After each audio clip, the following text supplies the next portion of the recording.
You want to give a good, long assalamu alaikum to everybody you see. Now you're all smiles. Your heart rate has changed. Your endorphin level is higher. You just feel like smiling. Why? You haven't even received the check yet. The mailman could steal it. But you have been given hope because someone told you the check is in the mail. Dear believers, we operate off of hope. We call it faith. Iman. But we know that we are living a life today, but we hope for better. Do we not? We know that the life that we're living today is just a temporary circumstance and temporary situation.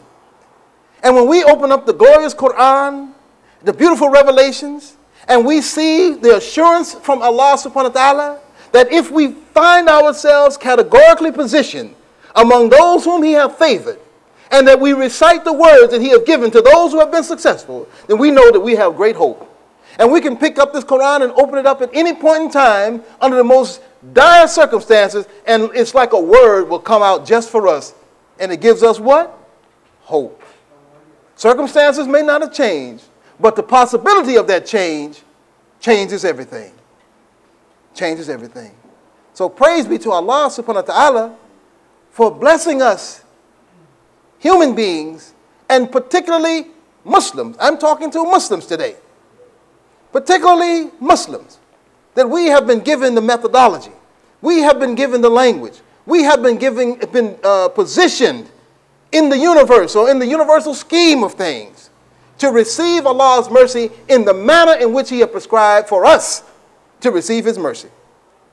And I'm not saying this about anybody else or what anybody else is not given or not getting or don't have. That's their business between them and Allah.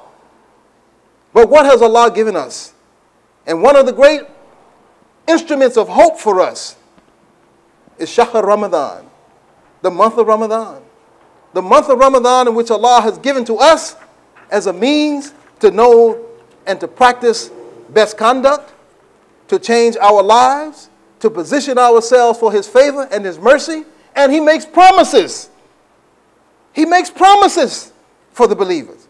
Through His Prophet Muhammad sallallahu alaihi wasallam, He makes promises to the believers that if we conduct ourselves, not just physically, but spiritually and mentally and otherwise, we have to position ourselves. It requires a discipline. It requires a discipline for the human being to discipline himself or herself in order to receive the mercy and blessings that Allah subhanahu wa ta'ala have in store for us during this holy month of Ramadan. Allah reminds us in the Quran, Ya ayyuhalladhina aminu kutiba alaykum as-siyamun subhanallah, as-siyamun kama kutiba alay alladhina min qablikum la'alakum tattaqun. All you who believe, fasting is prescribed for you for what? Even as it was prescribed for those before you. Why? So that you may ward off evil. Or in some cases it says, so that you may learn self-restraint. To be focused is a prescription. What do people need a prescription for? Why do you go get a prescription? You're sick. You don't go get a prescription because you're well. You go to get a prescription because there's something wrong, or you need some healing, or it's a preventive act.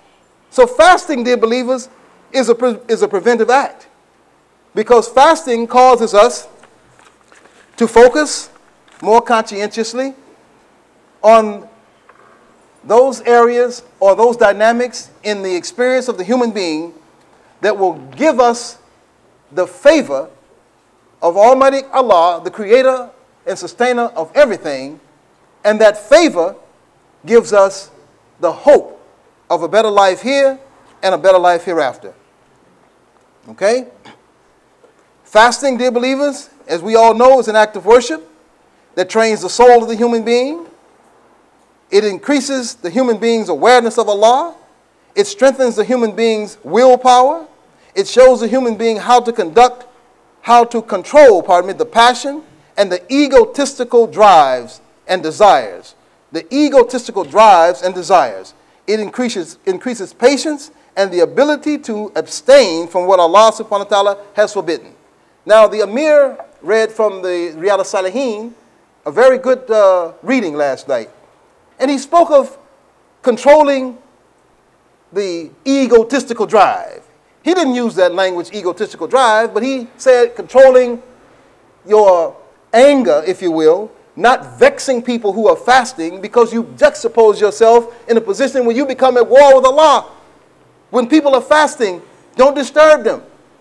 Don't be flaring up with anger and bothering people, irritating people, because you are breaking their fast. If you're not fasting, you're breaking their fast. If you are fasting, you break yours and their fast. So we have to be mindful of that. Be mindful of that. And you know, one commitment that has been made by the speaker is to make sure that this month that Allah gets first position, that Ramadan gets first position. It takes a conscientiousness to do that, because there's so many things that want to run ahead and take first position. Your business life wants to take first position. In other words, you're more focused on that than you are on ibadah. More focused on that than you are on worship. And every act of a Muslim is worship. As we're moving through the streets, as we're moving through the land, every act is an act of worship. Every decent and lawful act is an act of worship. You let your business life want to run ahead of you, dominate your thinking. If your business life dominates your thinking, there are some irritants in that. And those irritants will be reflected right back into the people around you who should be receiving your sabr, your patience. But you got your business life out there. And even though we think we control business, we really don't, because all things are controlled by Allah subhanahu wa ta'ala, and He can take that business away from us or give business to us anytime He wants. So what are you going to lose by obeying Allah? Nothing. What are you going to gain by obeying Allah? Everything. Everything. What are you going to lose by disobeying Allah? Everything. Everything. What are you going to lose by putting all this material thing ahead of Allah? You're going to lose everything. You're going to lose everything. So, putting Allah in first position. Putting Allah in first position not only in our physical aspect, but putting Allah subhanahu wa ta'ala in first position in our spiritual aspect, in our mental aspect. And that's really where it comes from. Because just like hope that is given to us starts off not in reality necessarily, but usually it starts off on the inside. When you're in a dark space, when things seem totally beyond repair, when things seem totally out of control, and you get that message or you get that ray of hope, the first place that it resonates is in the heart and in the mind.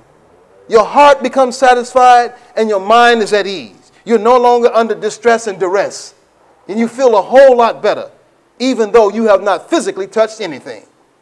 So the same here with our fasting, putting Allah in first position, making sure that we do not allow the material things or even the spiritual things, the psychological things to take first position. That's why we are told to control the anger. We have to control the anger. We have to be mindful of how we're thinking. We have to be mindful of how we're speaking. We have to watch the propensity for lagwi, humaza, scandal mongering, backbiting, little things that we think are insignificant because we're so used to doing them, they're very significant in the sight of Allah. Because we placed ourselves in first position instead of putting Allah in first position. We have to guard the tongue. The Prophet Muhammad sallallahu alaihi wasallam said, nothing sends you to hell quicker than this little wagging red thing in your mouth. Nothing sends you to hell quicker than the tongue. That sends you straight. You don't need a transfer, first class, straight to hell. Running off the mouth. Running off the mouth. That is one of the things that we have to control because we are judgmental. We're opinionated. We are willful creatures. And we think we know more than what we really know. And most of the time, most of us think that we are better than we actually are. And Allah keeps hidden from us just who's best and who's not, so that we can keep moving, striving towards better. But we have these views of ourselves, and we're highly opinionated. And it only takes a split second for us to jump from practicing, from a position of a practitioner to the position of judge. Only takes a few minutes. And was not this the downfall of Iblis? Was this not the downfall of El Jan, the devil, Satan, Iblis, was that not his downfall? I'm better. I'm better.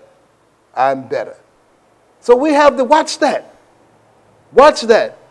We have to watch the argumentative nature, because this is how we're not going to eat. Now, listen, mashallah, well, some of us are not going to eat. I don't know. Some people may eat. That's between them and Allah. This is the beauty of Ramadan. It doesn't matter anything to me what you do. Nothing. You can stand out there on the corner and eat hamburgers all day. I mean hamburgers too, all day long. That's between you and Allah. I don't have any say-so over that. If you're that bold and rambunctious, have at it. But for me, I'm responsible for what I do. I'm responsible for what I do. So I choose to do what I choose to do, and everyone else chooses to do what they choose to do. That's the beauty of Ramadan. But Allah knows the secret. He's aware. So you should be aware. You should be aware. So dear believers, I'm going to wrap this up, inshallah, by simply stating again, we are the people of hope.